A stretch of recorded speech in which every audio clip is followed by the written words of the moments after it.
more and more is that everything about us is also quantumly created, meaning that every thought that you have has been influenced by people that you've known or things that you've heard or things that you've read.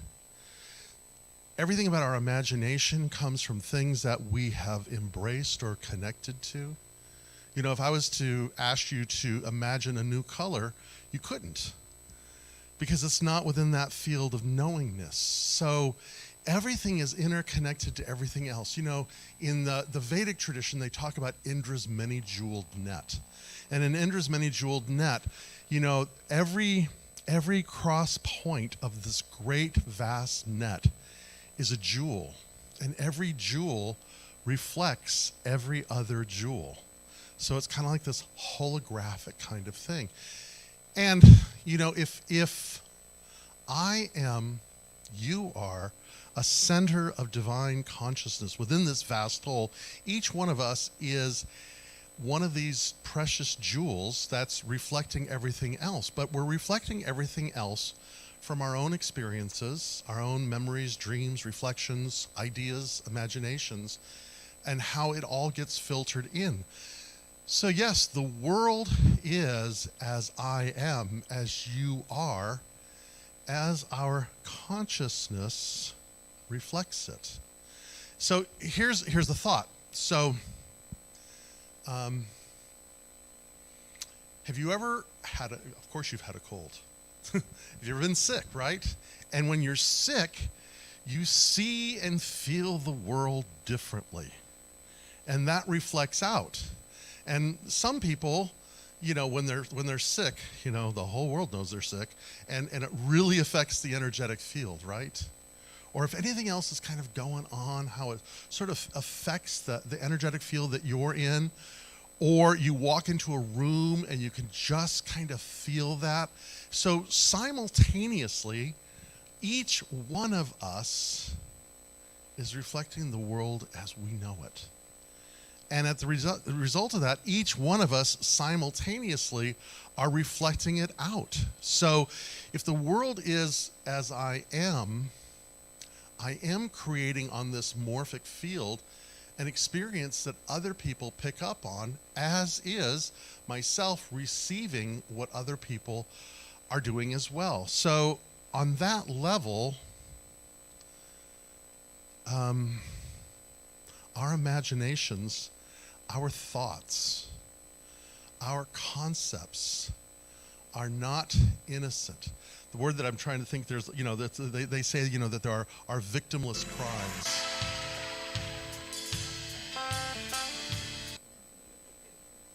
Or that.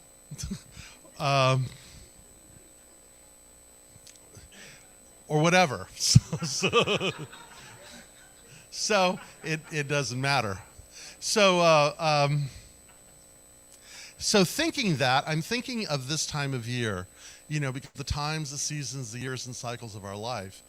And this last week was one of my favorite holidays, or what they call points of power, one of the four gates of power through the year, which is known as Candlemas. We mostly know it as Groundhog's Day.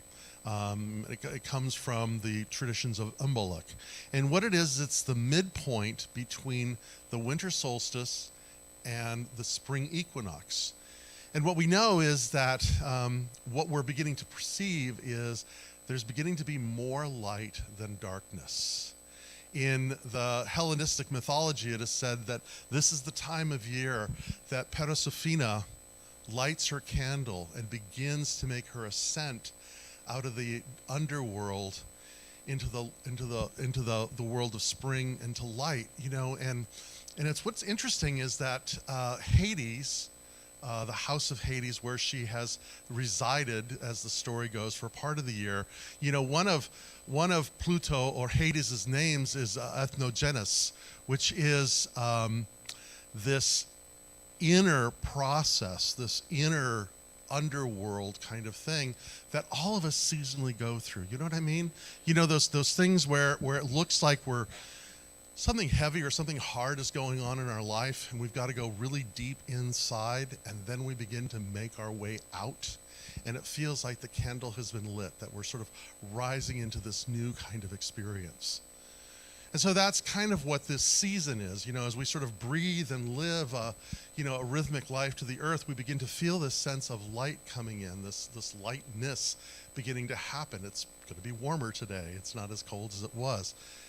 And so as I've been thinking about that, there's this line from the book of Matthew in the Gospels. And I particularly love this translation by this guy by the name of Eugene Peterson. You know Eugene Peterson. He wrote a translation of the Bible called The Message. And what I love about this particular translation of the Bible, it's not a literal translation, but it's poetry. It's beautiful. And so he attributes these words to Jesus.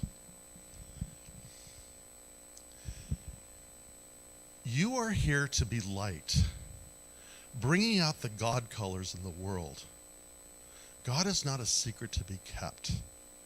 We're going public with this, as public as a city on a hill. If I make you light bearers, you don't think I'm going to hide you under a bucket, do you? I'm putting you on a light stand. Now that I've put you there on a hilltop, on a light stand, shine. Keep open house. Be generous with your lives. So it's more than just, you are the light of the world, that you're supposed to testify or witness or any of that kind of stuff, but that we're really exemplars of light. And that part of who we are and what we have been called to do is to radiate this light.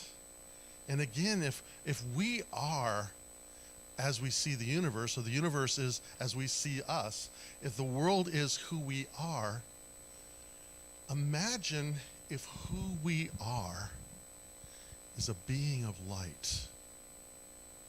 If the world is who I am, and I am a being of light, what does that say about the world that I live in? Much better than, being a cynic or being this or being that or whatever the case may be.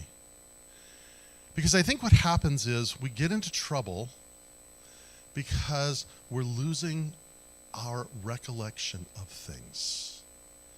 And I've been sitting with this line from this author all week that at one point is troubling, but it's also inspiring. It's from this woman, Vandana Shiva. And Vandana Shiva is she's a biologist. She's an advocate for food advocacy, for feminism, for all kinds of things. But her deepest love is the connection to the earth. But she makes this statement. She says, "We've moved from wisdom to knowledge, and now we're moving from knowledge to information. And that information is so partial that we are creating incomplete human beings." So we've moved from wisdom to knowledge. And we're moving from knowledge to information. And I would add, as we culturally spiral, that we've moved from wisdom to knowledge to information to entertainment. And from that place of entertainment, what titillates me, what buzzes me, what captures me for the moment? What do I need to know? How do I need to know it? How much can I get? How much blah, blah, blah, blah, blah. We lose our sense of humanity. We lose our capacity to be light bearers. And if the world is who we are, and I'm stuck on being entertained or being informed, or a walking encyclopedia by simply knowledge, but not holding that deep memory of wisdom, that's kind of the world that we're creating, and we begin to see the effects of that. But I don't believe that's the design, personally. I think that there's something else that's afoot, and and that is if each one of us is a center of divine consciousness. Each one of us is contributing to this vast experienceness of all that there is. Then, as Emerson says, each one of us has a vocation. He says that our talent is the call, the thing that we love. Thomas Merton says it this way: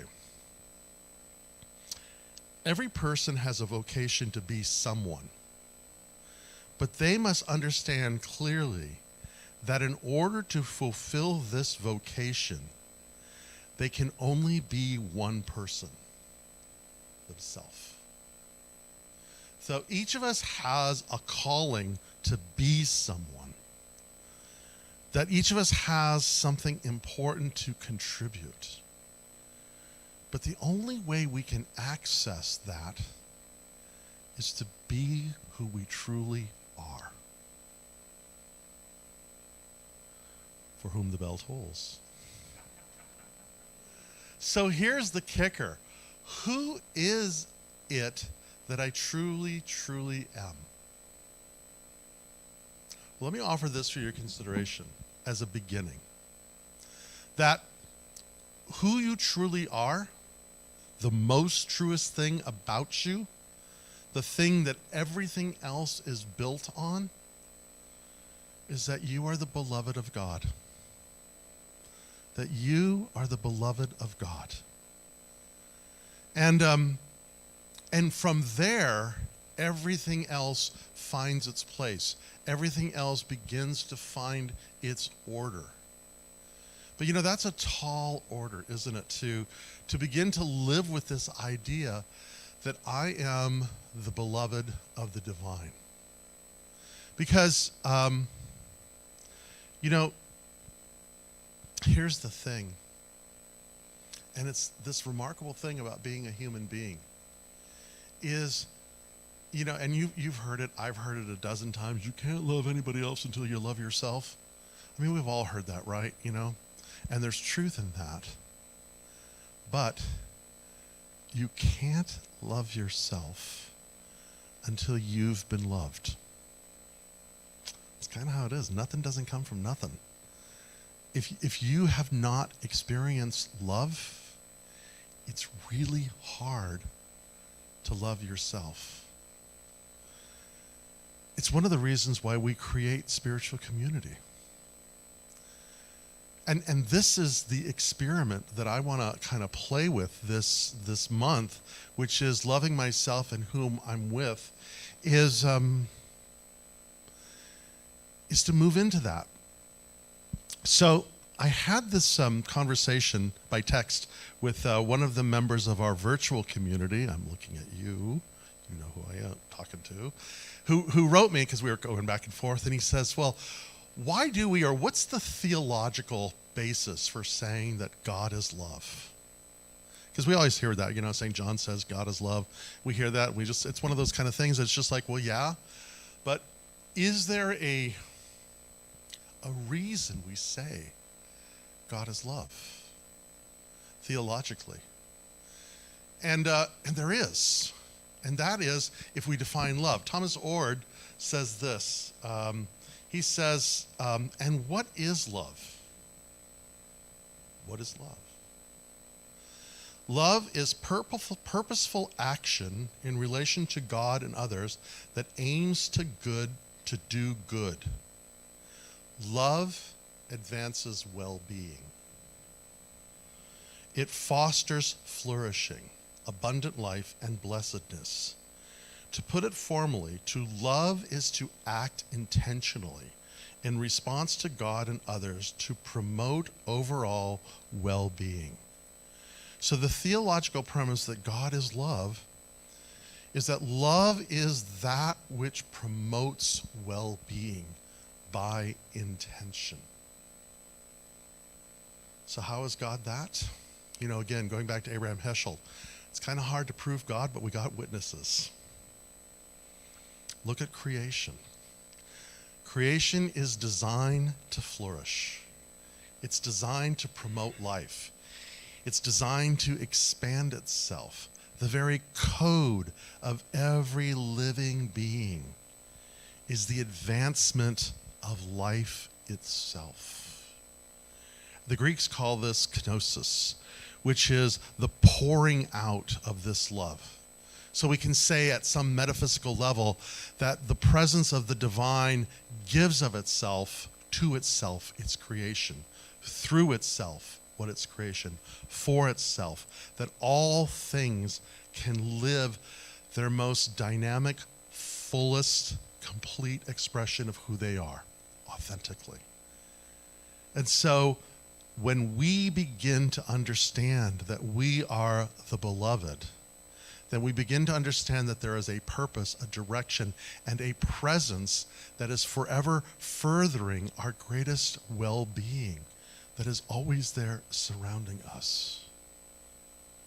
It doesn't mean that things don't happen. But then again, love is not it's not a singular act. It's a universal presence. It taps into it. You know, there's that old story of the Jewish rabbi who's praying to God because some event had happened, and he said, why did you let this happen? Why didn't you do something? And God answers, I did do something. I sent you.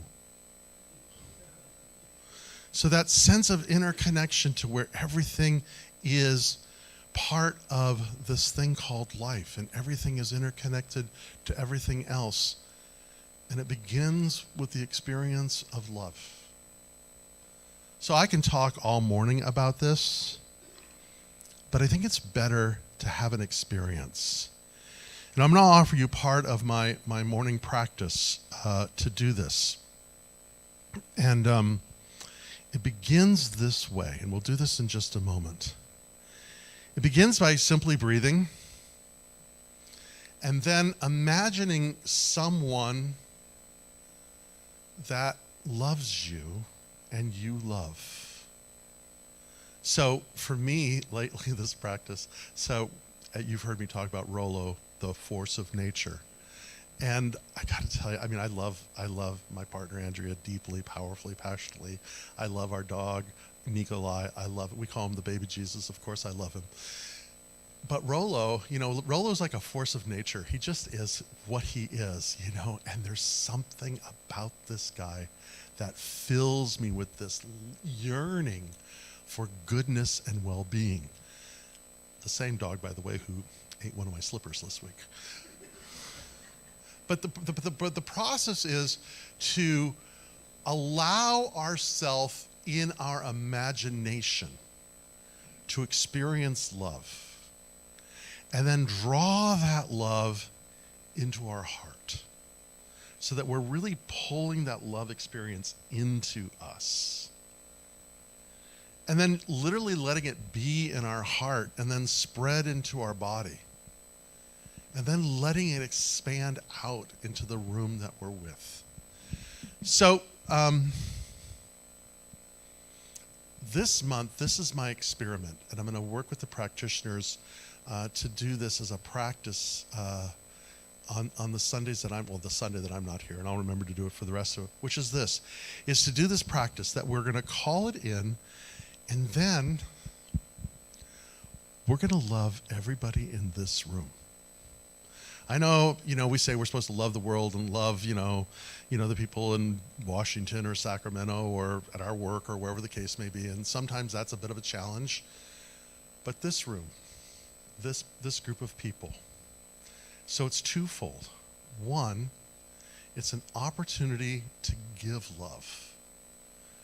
But it's also an opportunity, and I promise I'm going to do this, and I know everybody else will do this too, that in this room, today, this morning, in a couple minutes, you're going to have the experience of somebody loving you.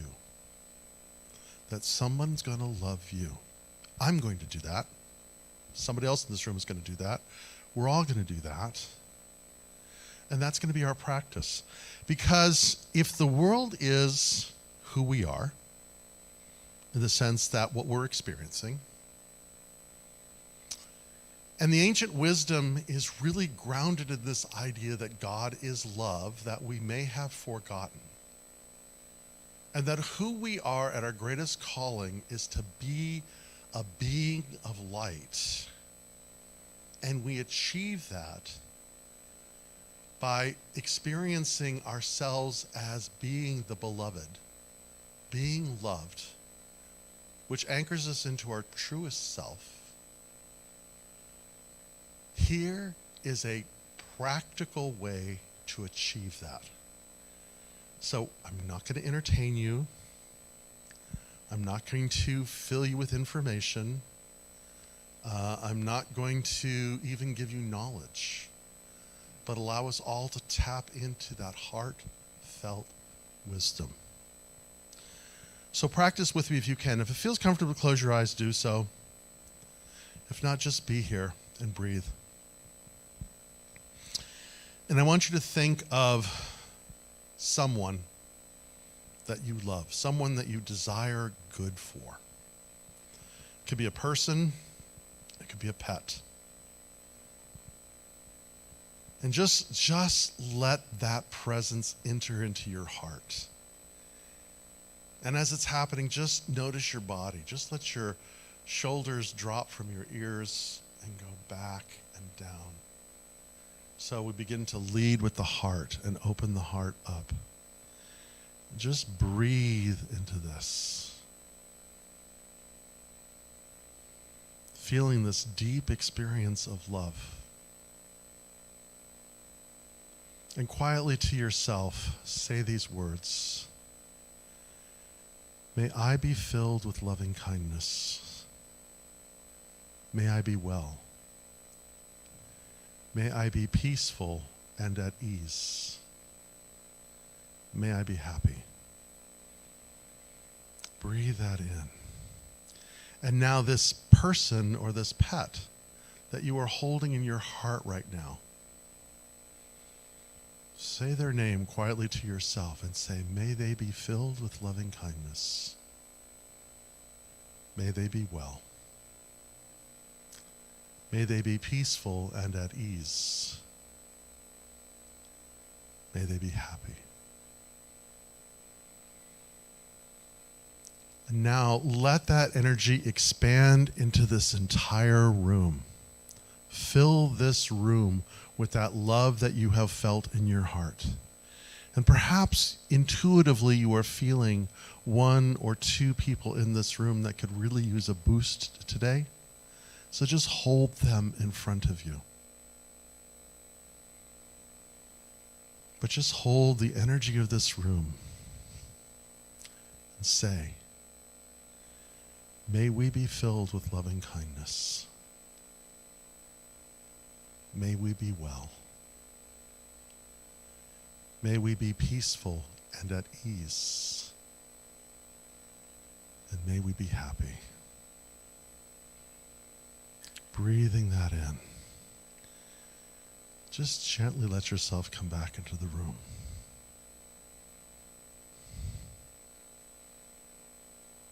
Powerful, isn't it? Powerful, isn't it? And that's really why we come here. I mean, we like each other. We like Mark's coffee. We like the cookies that Chris brings. We like all those things. But what sets us apart is the same thing that they were said about the followers of the Buddha or the followers of Jesus. See how they love one another. That's what the power is. Today, in this moment, you have been loved. You have been loved. And in loving, we tap into our true self. We become lights unto the world. And so in a very real way, the world has been made a better place for this moment, this practice, because the world is as we are. And so it is. Thank you.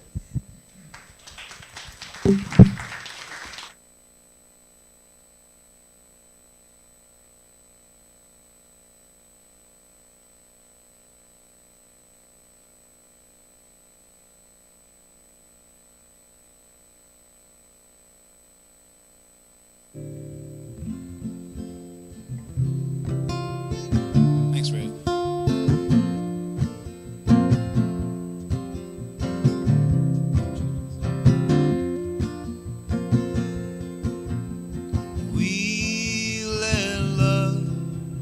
wash over us. We let it be. We let love wash over us. We let it be. We let light. We let light wash over us. We let it be. We let light wash over us. We let it be. We let peace. We let peace wash over us. We let it be. We let peace wash over us. We let it be. We let hope. We let hope wash over us. We let it be. We let hope wash over us. We let it be. Back to love. We let love wash over us. We let it be. One more time. We let love wash over us. We let it be.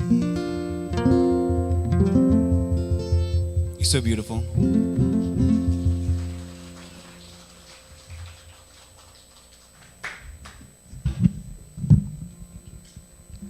Did I just turn that off? No, I'm on. Thank you. And wow, my heart is filled. That was beautiful. Thank you, Reverend Guy. You're welcome. And the song is perfect. It's just perfect. I'm really glad that I'm here. I hope you feel the same. This is why we come. So this is our time for conscious giving, and if you choose to give, hold your gift to your heart, to know that you're blessing and helping this beautiful center thrive and open its doors and help communities and give back. So I am grateful to be here, and I know that you all are too. So thank you for giving, and so it is.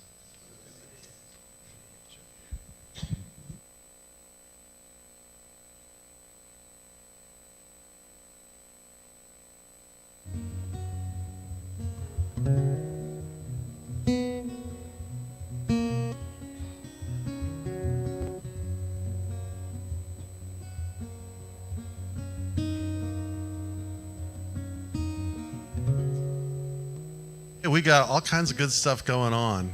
Jeff, help me out with the slides here because I don't have my notes. So first thing is Ministry of Prayer. So I'm glad it's first in the list because it's the most important thing. If your heart has been touched in any way today, please do not leave without getting prayer. If you'd like individual prayer, just go up to Kurt or Laura, I saw is here. Liz is here. Paul is here. Any other practitioners that I'm not seeing here? Anyway, just walk up to one of them and ask them for prayer, and they'll pray. If not, in a few minutes, Liz will be holding a prayer circle in the Emerson room, and you can go there and do prayer, and you get to pray with Liz. You can also fill out prayer requests on the altar there, and we'll pray with them during the week. So the thing that we do, that's the most important thing that we do, is prayer. So please take advantage of that. Reverend Jim, is doing Well-Being and the Tao. It is on Sunday mornings at 9 a.m. It's a couple more weeks to go, I think, right? They can jump in, or however that works. They can jump in whenever. So that's going on. There you have that. Wednesdays at 1 o'clock, Paul leads a meditation, tapping into into the presence of your being, and that's here in the sanctuary. It's a nice way to kind of come in and just meditate and hang. So that's going on. Really important, the last Sunday of the month, February 26th, is our annual meeting. It will be a lot of fun. You'll get a lot of information, new board, budget, all the good stuff, all the fun stuff, but it's actually a really cool thing that we're doing, and I'm very excited about that. Open Mind Gift Shop is going on, and it's happening, so please jump into that. There was a slide that didn't happen there, the one that says I did, I do, I will. There it is. So Reverend Brian Graham and I are doing this thing on Valentine's Day, which is next Tuesday. If you would like to renew your wedding vows, you can go online and sign up for that, and we can do a little thing for you here. I like this name, actually. I did, I do, I will. So anyway, that's going on. If you'd like to do that, that's happening as well. Everything that I talked about and even more is at our website, and our website is undergoing some cool things. It's worth visiting, and we'll post this week the prayer, the loving kindness prayer that I did, so you can practice that daily as well. That will be on the website as well. I think that's it. Yeah. So a couple people I want to thank. I was thinking, I want to first of all acknowledge Lee and of course Jim and Paul, but especially Lee, because when we hired Lee, it was when we were closed down, and we hired him as a balladeer because he's a troubadour and he sings beautifully. And so I know that it's been a real challenge, and he's just been stepping up to it, because first it was just him listening to him, and then the CD said you guys can do church, but you can't sing in church. So we listened to him, and not that that was a bad thing, it was a wonderful thing, but all of us have been yearning to sing together, and so Lee's been stepping up. So I just want to say thank you for getting songs that we're singing together again. I love that we're singing together. It makes my job easier. Yeah. Even if it's a Beatles song, I love it. So, it doesn't matter, because when we sing, we breathe. When we breathe, we're in agreement. So I want to thank that. And I want to thank Jeff and Steve for being on the sound booth today and making it all sound good. And the collectors, Gary and Paul, the greeters today. Who were the greeters today? Andre, you were a greeter. And Marilyn was a greeter. And Bob was a greeter. Good. And anybody that brought, I saw that there was things to eat, so thank you guys. Thank all of you for showing up, but in the ways that you contribute, thank you so much, because that's what makes us a community. And I'm also looking down there, and I'm seeing the gift store people there, Patty and Sherry, and Noreen's not here today, but those, you guys are. So drop in and see them. Good stuff's going on in there. And I'm just so happy. I'm just so happy. And I hope you had the experience of feeling love today, because it's real. It's good. So with that, let's pray away. So, I always just remember I used to pray, there is one life. That life is God. That life is perfect. That life is my life. And yeah, that's true. There's one presence. There's one beingness, one living essence that pervades all creation, and that is moving to a greater sense of consciousness, of congruency and complexity, that we are evolution become intentional. And so we open ourselves to that wisdom that guides us. We allow ourselves that strength that supports us. And may we be filled with wonder and awe and amazement at the beauty that surrounds us, blessing it all, giving thanks, letting it be, and so it is. Get it. I'll play some 1960s Sam Cooke in honor of Black History Month here. Keep moving on. Keep moving on. Keep moving on. Life is this way, yeah. Keep moving on. Keep moving on. Every day. Keep moving on. Keep moving on. Life is this way, yeah. Keep moving on, keep moving on. Every day, when I go to sleep at night, I add up my day. I think of all the things I've done and debts I have to pay.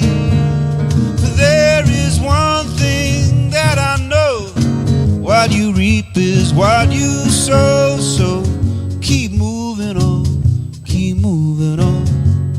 Life is this way, yeah. Keep moving on, keep moving on. Every day. Keep moving on, keep moving on. Life is this way, yeah. Keep moving on, keep moving on. Every day. Brother, mind what you do and how you treat your fellow man. If you knew like me, you would do the very best you can. For if you spread good all around, you'll be able to sleep when the sun goes down. So keep moving on, keep moving on. Life is this way, yeah. Keep moving on, keep moving on. Every day.